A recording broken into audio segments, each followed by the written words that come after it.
एक बार की बात है, एक गांव हुआ करता था। वह गांव काफ़ी हरा भरा और सुंदर था। उस गांव के लोग काफ़ी खुशी से रहा करते थे। उस गांव में एक पवन नाम का व्यक्ति और उसकी पत्नी सुषमा रहा करते थे। पवन काफ़ी अच्छे स्वभाव का व्यक्ति था। वह हमेशा गांव के लोगों का मदद किया करता था। पूरे गांव के लोग उसे बहुत पसंद किया करते थे। इसी तरह उस गांव में सब कुछ अच्छा चल रहा था कि तभी ही एक दिन उस गांव में एक चुड़ैल का साया पड़ जाता है। उस गांव में एक चुड़ैल आ जाती है, मगर यह बात उस गांव के लोगों को नहीं पता होता है। वह चुड़ैल काफ़ी ही खतरनाक थी। उस चुड़ैल के पास एक खूंखार शेर था। वह आदमखोर इंसानों को खाने वाला था। वह शेर उस चुड़ैल का वफादार था। वह उसका हर बात माना करता था। एक शाम सुषमा और उसकी सहेलियां अपने घरों के पास मिलके बातें कर रही थी। उन्हें बातें करते करते काफ़ी देर हो जाती है कि तभी ही सुषमा बोलती है, हमें काफी देर हो गई है बातें करते करते, समय का पता ही नहीं चला। चलो अब हमें घर जाना चाहिए, काफी रात भी हो गई है। हाँ सुषमा, तुमने सही कहा, हमें तो बातें करते करते समय का पता ही नहीं चला। चलो ठीक है, अब हम कल सुबह मिलेंगे। फिर वे महिलाएं यह सब बातें कर अपने घरों में चली जाती हैं। सुषमा भी अपने घर में चली जाती है। काफ़ी रात हो गई होती है तो वह घर जाकर सो जाती है। तभी कुछ देर बाद उसके किचन से कुछ बर्तन गिरने की आवाज़ आती है। तभी ही वह अचानक उठ जाती है और वह किचन में जाती है। भी वह देखती है कि वहाँ बड़ा सा खतरनाक शेर उसे देख रहा होता है। तभी सुषमा उसे देख डर जाती है। फिर वह शेर उसके ऊपर हमला कर देता है। तभी सुषमा जोर जोर से चिल्लाती है। यह आवाज़ सुन पवन भागता हुआ सुषमा के पास आता है। तभी वह शेर पवन को देख लेता है और वहां से भाग जाता है। तभी पवन देखता है कि सुषमा नीचे गिरी पड़ी होती है। उसे कुछ चोटें आई होती हैं, लेकिन वह उस शेर के हमले से बच जाती है। तभी पवन उसे अंदर बिस्तर पर लिटा देता है। फिर अगली सुबह पवन यह बात आसपास के लोगों को बताता है।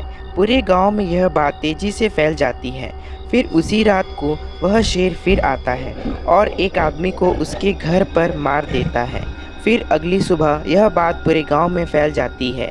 पूरे गांव के लोग काफ़ी डरे हुए होते हैं। ऐसे करते करते उस गांव में कई सारे लोग उस शेर से मारे जाते हैं। यह सब देख पूरे गांव वाले बहुत ज़्यादा डर जाते हैं। फिर एक दिन वे सभी गांव वाले मिलकर इस बारे में बातें करते हैं। वहां पवन भी मौजूद होता है। तभी ही एक व्यक्ति बोलता है, अरे भाइयों, हमें अब इस खतरनाक जानवर का कुछ करना होगा। यह शेर कई सारे लोगों को मार चुका है। हाँ हाँ भाई, तुम सही बोल रहे हो। हमें इस जानवर का कुछ न कुछ तो करना ही होगा, वरना इस गांव पर खतरा कभी नहीं टलेगा। बाकी सभी गांव वाले भी यही बोलते हैं। तभी पवन बोलता है, अरे हाँ भाइयों, आप सभी ने सही बोला। हमें तो अब कुछ करना होगा। मेरे पास एक बहुत ही अच्छा सा सुझाव है। तभी ही पवन अपना सुझाव उन लोगों को बताता है कि उस शेर को कैसे पकड़ेंगे।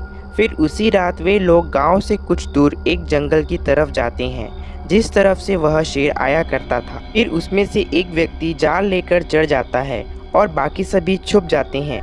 मगर पवन उसी रास्ते में खड़ा होता है कि तभी ही वह शेर आता रहता है और वह पवन को देख लेता है और उसके पीछे भागता है। तभी वह पेड़ पर बैठा हुआ आदमी उस शेर के ऊपर जाल फेंक देता है और वह शेर उस जाल में फंस जाता है और वे गांव वाले उस शेर को जलाकर मार डालते हैं। वह शेर जलकर राख हो जाता है। फिर वे गांव वाले काफ़ी खुश हो जाते हैं कि तभी ही वहाँ वह चुड़ैल आ जाती है और वह गुस्से में होती है और वे उन लोगों से बोलती है, तुम लोगों ने यह अच्छा नहीं किया। तुम लोगों ने मेरे शेर को मार डाला। मैं तुम गांव वालों को अब नहीं छोड़ूंगी। मैं फिर से वापस आऊंगी। कहकर वह चुड़ैल वहां से चली जाती है। तभी वह गांव वाले अपने गांव वापस आ जाते हैं और वे लोग काफ़ी खुश हो जाते हैं और वे लोग पवन को काफ़ी श्रेय देते हैं और कहते हैं कि पवन ने इस गांव वालों को उस चुड़ैल और उसके शेर से बचाया है। फिर वे सब खुशी खुशी रहने लगते हैं। लेकिन उस गांव से उस चुड़ैल का खतरा अभी टला नहीं होता है। वह चुड़ैल फिर से वापस आएगी। आपको हमारी यह कहानी कैसी लगी कमेंट कर ज़रूर बताएं और ऐसी ही मज़ेदार कहानी देखने के लिए हमारे YouTube channel dream Hindi Toons को सब्सक्राइब करें, लाइक करें और शेयर करें।